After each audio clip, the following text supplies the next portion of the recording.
O caso Elizabeth Short, a Dália Negra. Na manhã de 15 de janeiro de 1947, uma mãe que caminhava com sua filha pequena por um terreno baldio no bairro de Leimert Park, em Los Angeles, deparou-se com uma visão que horrorizaria não apenas a cidade californiana, mas toda a nação americana. O que inicialmente parecia ser um manequim abandonado, revelou-se, em uma inspeção mais próxima, o corpo mutilado de uma jovem mulher. A brutalidade do crime e a forma como o corpo havia sido disposto transformariam este assassinato em um dos casos criminais mais célebres e enigmáticos da história dos Estados Unidos. A vítima era Elizabeth Short, de 22 anos, cujo nome seria ofuscado pelo apelido que a imprensa sensacionalista logo lhe atribuiria: a Dália Negra. Elizabeth Short nasceu em 29 de julho de 1924, no bairro de Hyde Park, em Boston, Massachusetts. Filha de Cleo Alvin Short Jr. e Phoebe May Sawyer, ela era a terceira de 5 irmãs, em uma família que brevemente se estabeleceu em Portland, Maine, antes de fixar residência definitiva em Medford, Massachusetts, subúrbio de Boston, no ano de 1927.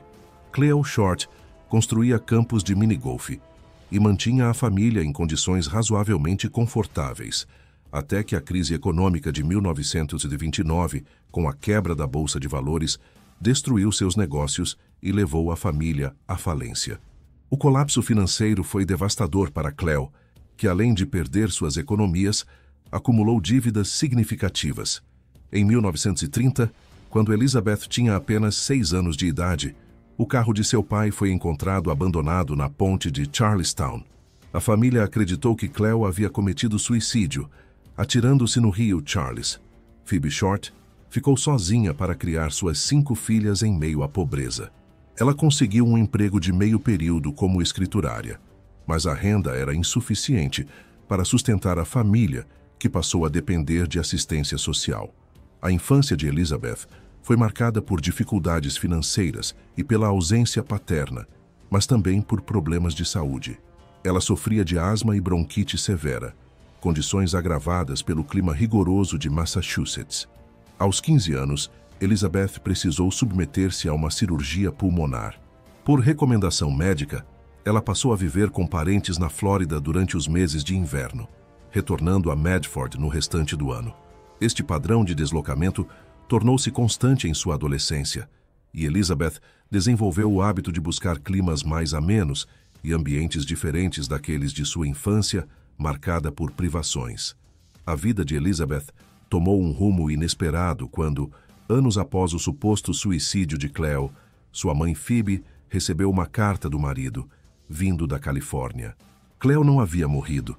Ele havia simplesmente abandonado a família, mudando-se para a costa oeste sem qualquer comunicação durante anos. Na carta, ele pedia perdão e desejava retornar, mas Phoebe recusou categoricamente. Embora inicialmente chocada ao descobrir que seu pai estava vivo, Elizabeth viu nesta revelação uma oportunidade de escape. No final de 1942, aos 18 anos, ela contatou Cleo e pediu permissão para morar com ele na Califórnia.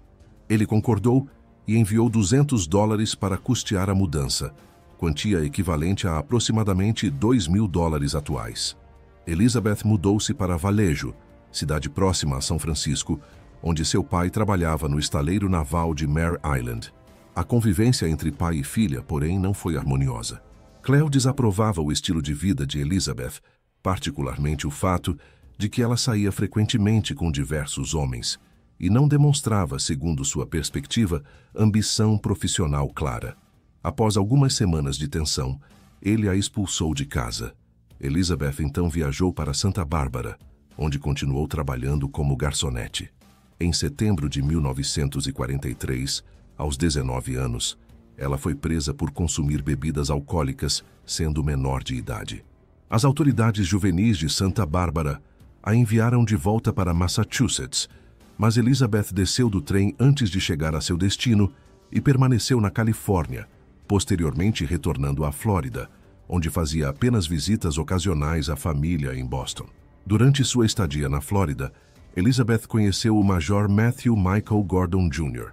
Um oficial condecorado da Força Aérea do Exército dos Estados Unidos, que pertencia ao 2º Grupo de Comando Aéreo e estava em treinamento para ser enviado ao Teatro de Operações China-Birmânia-Índia.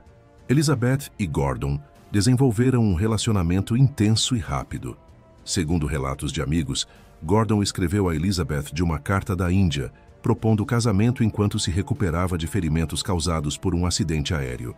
Elizabeth aceitou a proposta e passou a escrever diariamente para a mãe de Gordon, buscando estabelecer laços com a família de seu futuro marido. A expectativa do casamento, porém, foi brutalmente interrompida em 10 de agosto de 1945, quando Gordon morreu em um segundo acidente aéreo, apenas dias antes de retornar aos Estados Unidos.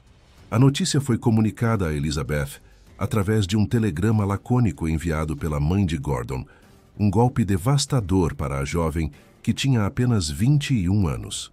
Após a morte de Gordon, Elizabeth retornou à Califórnia em julho de 1946, visitando um antigo namorado, o tenente da Força Aérea Joseph Gordon Ficklin, a quem conhecera na Flórida durante a guerra. A relação entre ambos era instável, e após breves períodos de convivência, eles se separavam.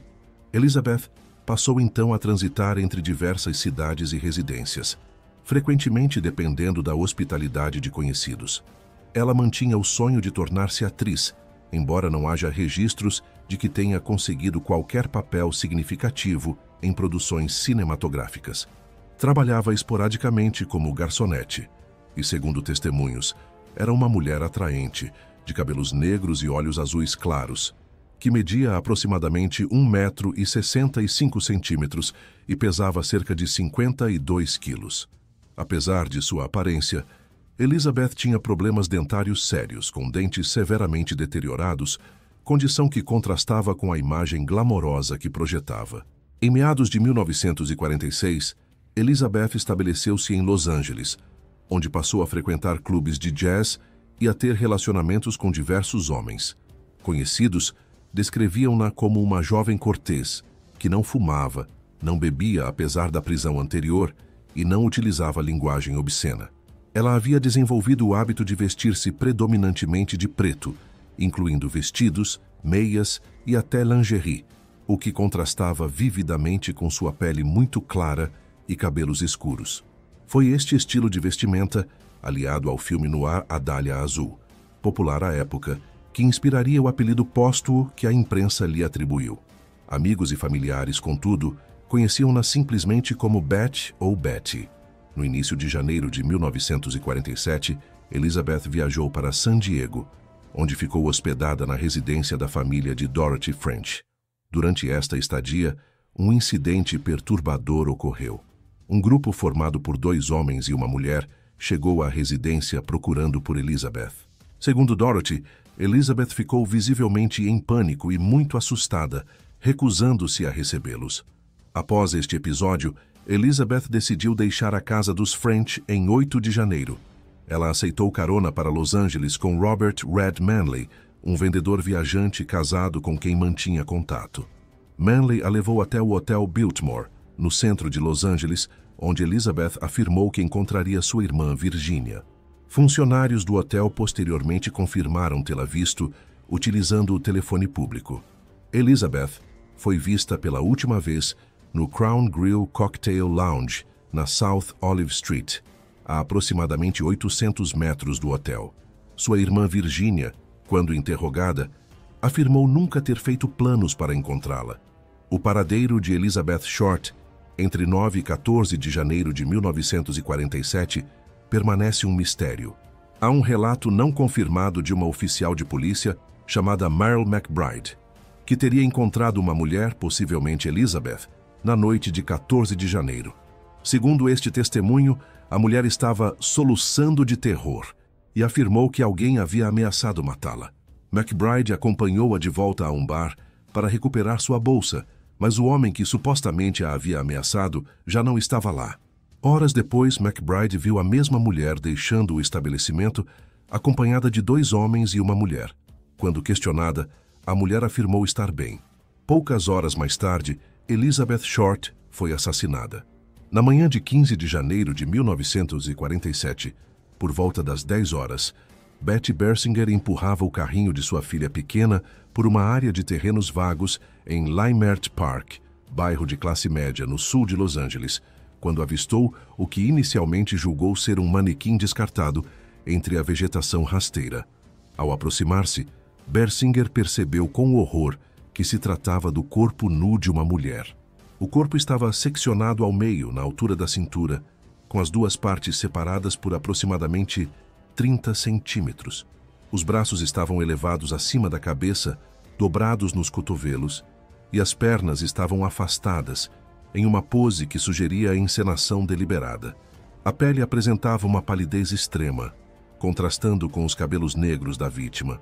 Não havia qualquer vestígio de sangue no local, indicando claramente que o assassinato ocorrera em outro lugar e o corpo fora transportado e cuidadosamente posicionado naquele terreno baldio a poucos metros da calçada, deliberadamente à vista de qualquer transeunte. Bersinger correu até a residência mais próxima para telefonar à polícia, dando início a uma das investigações mais intensas e frustrantes da história do Departamento de Polícia de Los Angeles. Quando os primeiros oficiais chegaram ao local, constataram a natureza extremamente perturbadora do crime. O corpo havia sido brutalmente mutilado.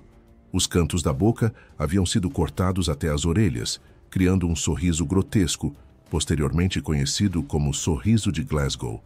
Havia lacerações profundas em várias partes do corpo, incluindo seios e coxas, com seções inteiras de pele removidas. O corpo estava completamente limpo, aparentemente lavado com água e, como se descobriria depois, esfregado com gasolina, removendo qualquer evidência forense que pudesse ter permanecido. Próximo ao corpo, investigadores encontraram uma marca de calcanhar e um saco de cimento com traços de sangue, sugerindo que fora utilizado para transportar o cadáver. A autópsia, conduzida pelo médico legista do condado de Los Angeles, revelou detalhes ainda mais perturbadores. Elizabeth Short havia morrido devido à hemorragia cerebral e choque, causados por repetidos golpes na cabeça e no rosto. As mutilações, incluindo a bissecção do corpo na altura da cintura, foram realizadas post-mortem. O corte que separou o torso foi executado com precisão técnica notável, sugerindo que o assassino poderia ter conhecimento médico ou anatômico. Diversos órgãos internos haviam sido removidos. O exame toxicológico não revelou presença de álcool ou drogas no sistema da vítima. Um dos achados mais perturbadores da autópsia foi a presença de matéria fecal no estômago da vítima, sugerindo que ela fora forçada a ingeri-la antes de ser morta, indicando tortura prolongada. A identificação do corpo ocorreu com notável rapidez. O Departamento de Polícia de Los Angeles enviou as impressões digitais ao FBI através de um sound photo, um tipo primitivo de máquina de fax utilizado por agências de notícias. Em apenas 56 minutos, o FBI retornou com uma correspondência. As impressões digitais pertenciam a Elizabeth Short, que possuía registro criminal devido à prisão de 1943 por consumo de álcool, sendo menor de idade em Santa Bárbara. A polícia então contatou Phoebe Short em Massachusetts, informando-a da morte de sua filha. Phoebe foi levada a Los Angeles, mas devido ao grau de desfiguração do corpo, ela não conseguiu fazer uma identificação visual positiva. A confirmação final veio através de cartas recentes que Elizabeth havia enviado da Califórnia. A cobertura midiática do caso foi imediata e avassaladora. Repórteres e fotógrafos inundaram a cena do crime e a delegacia de polícia. Um editor do Los Angeles Examiner sugeriu o apelido Dália Negra para a vítima, uma referência tanto ao filme noir A Dália Azul, lançado em 1946, quanto à suposta preferência de Elizabeth por roupas pretas. O nome capturou a imaginação do público e permaneceria associado ao caso décadas depois. Por 35 dias consecutivos, o assassinato dominou as manchetes dos jornais de Los Angeles. A natureza brutal do crime, combinada com o cenário de Hollywood e os sonhos frustrados de uma aspirante à atriz, criou uma narrativa que fascinava e horrorizava em igual medida. A investigação enfrentou desafios imensos desde o início. Robert Red Manley, o vendedor viajante que havia dado carona a Elizabeth até o Hotel Biltmore, tornou-se o principal suspeito inicial por ser a última pessoa a vê-la com vida de forma confirmada. Manley foi extensivamente interrogado e submetido a 2 testes de polígrafo, ambos os quais passou. Ele também possuía um álibi sólido para o período em que o assassinato teria ocorrido e foi eventualmente liberado de qualquer suspeita. Manley viveria o resto de sua vida sob a sombra do caso, falecendo em 1986. Em 24 de janeiro de 1947, 9 dias após a descoberta do corpo, os inspetores postais interceptaram um envelope suspeito endereçado ao Los Angeles Examiner e outros jornais da cidade. O envelope continha a certidão de nascimento de Elizabeth, cartões de visita, fotografias, recortes de jornal sobre Matthew Gordon e um livro de endereços. Uma carta acompanhava os itens, composta por palavras recortadas de manchetes de jornais declarando: "Aqui estão os pertences da Dália. Carta a seguir." Todos os itens haviam sido limpos com gasolina, removendo impressões digitais, exatamente como o corpo de Elizabeth. Esta foi uma das poucas evidências físicas que a polícia conseguiu associar diretamente ao assassino. Outras cartas supostamente do assassino foram recebidas posteriormente, incluindo uma que dizia: "Desistirei do assassinato da Dália se conseguir 10 anos. Não tentem me encontrar." Nenhuma destas comunicações pôde ser conclusivamente verificada como autênticas. A polícia contatou aproximadamente 75 homens cujos nomes constavam no livro de endereços enviado. A maioria afirmou conhecer Elizabeth apenas superficialmente. Um dos nomes era Mark Hansen, proprietário bem-sucedido de boate, em cuja residência Elizabeth havia se hospedado temporariamente. Hansen foi interrogado, mas logo foi descartado como suspeito. Dado a natureza dos cortes precisos no corpo da vítima, os investigadores consideraram a possibilidade de que o assassino fosse médico, cirurgião ou alguém com conhecimento anatômico. Um mandado foi emitido para a Escola de Medicina da Universidade do Sul da Califórnia, localizada próxima ao local onde o corpo foi encontrado. Estudantes de medicina foram investigados, mas todos foram eventualmente liberados. A investigação produziu mais de 150 suspeitos ao longo dos meses seguintes. Confissões falsas tornaram-se um problema significativo, com dezenas de pessoas apresentando-se para admitir o crime. Desde o assassinato até os dias atuais, mais de 500 confissões foram registradas, nenhuma delas correspondendo aos detalhes conhecidos apenas pelos investigadores. Uma das teorias investigadas conectava o assassinato de Elizabeth aos Cleveland Torso Murders, uma série de homicídios ocorridos entre 1934 e 1938 em Cleveland, Ohio, investigados por Eliot Ness. Alguns biógrafos alegaram que Ness conhecia a identidade do assassino de Cleveland, que também teria sido responsável pela morte de Short em Los Angeles. Os investigadores originais do LAPD estudaram esta conexão em 1947, mas posteriormente a descartaram por falta de evidências concretas. Outro caso frequentemente associado ao assassinato de Elizabeth Short foi o de Jeanne French, assassinada em 10 de fevereiro de 1947, menos de um mês após a morte de Elizabeth.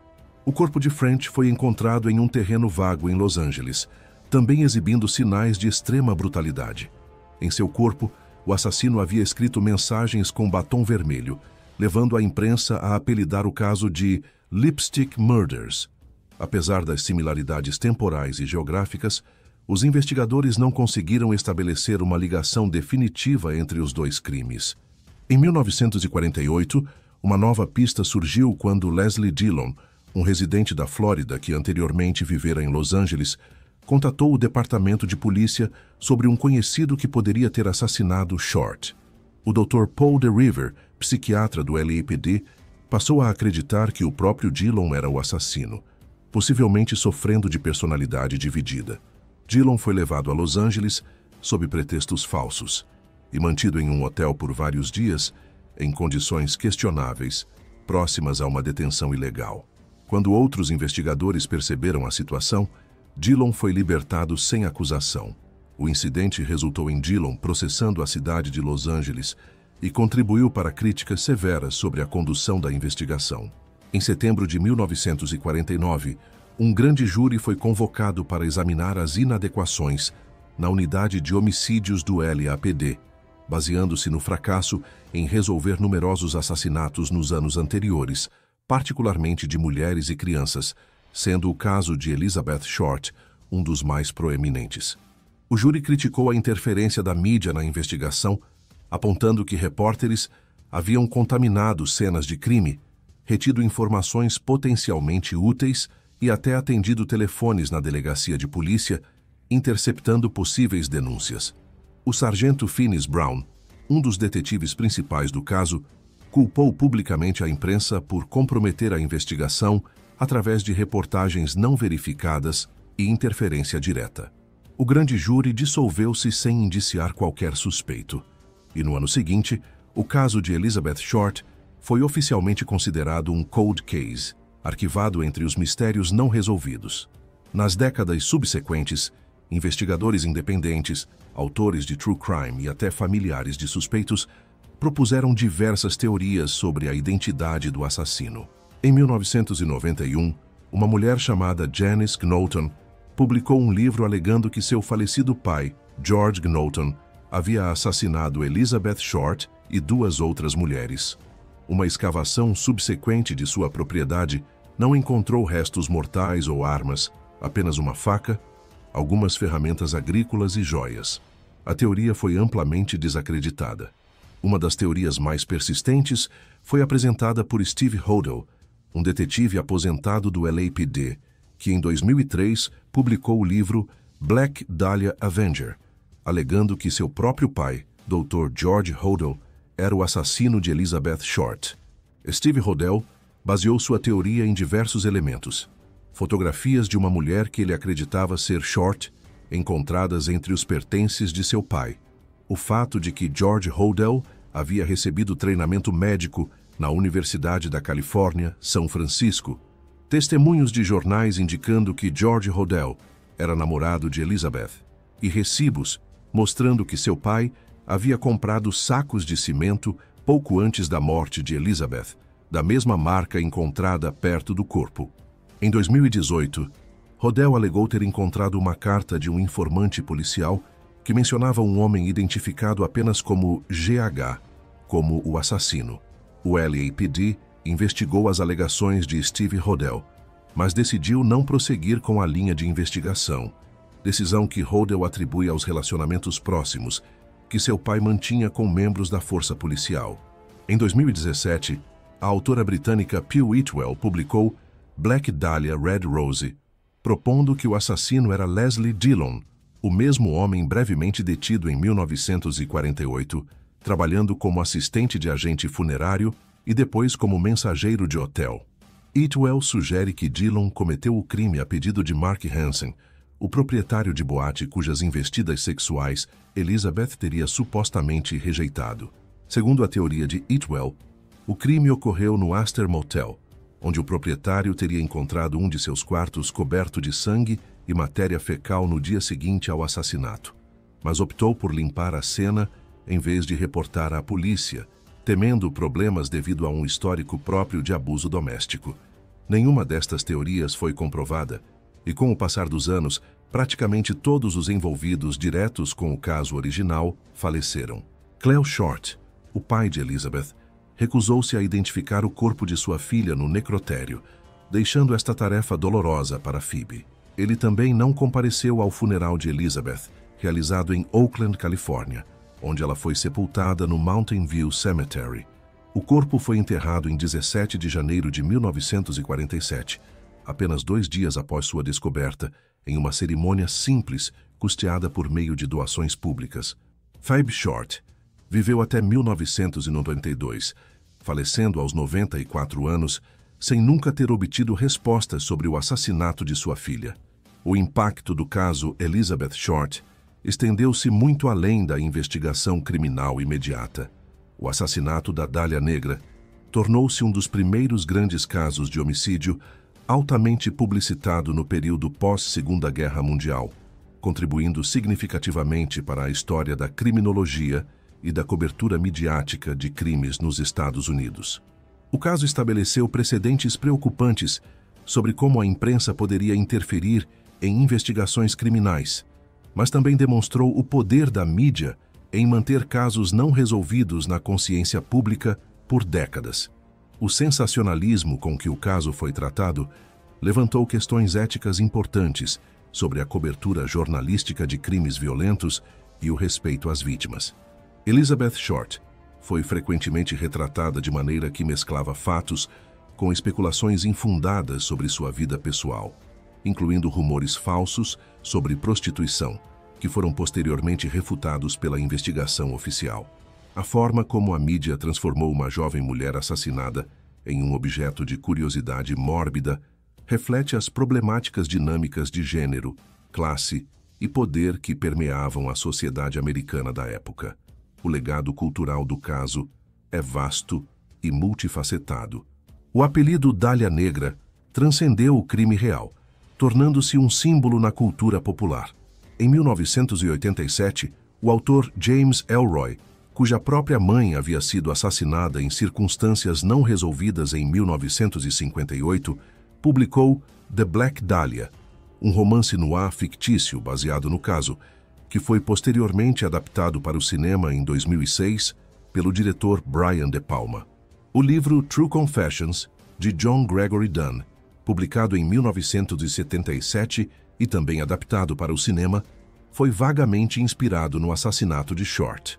Numerosos documentários, podcasts de true crime, séries de televisão e obras de não-ficção exploraram o caso ao longo das décadas, cada um oferecendo novas teorias ou perspectivas sobre o mistério não resolvido. Do ponto de vista institucional, o caso da Dália Negra expôs deficiências significativas nos procedimentos de investigação criminal da época.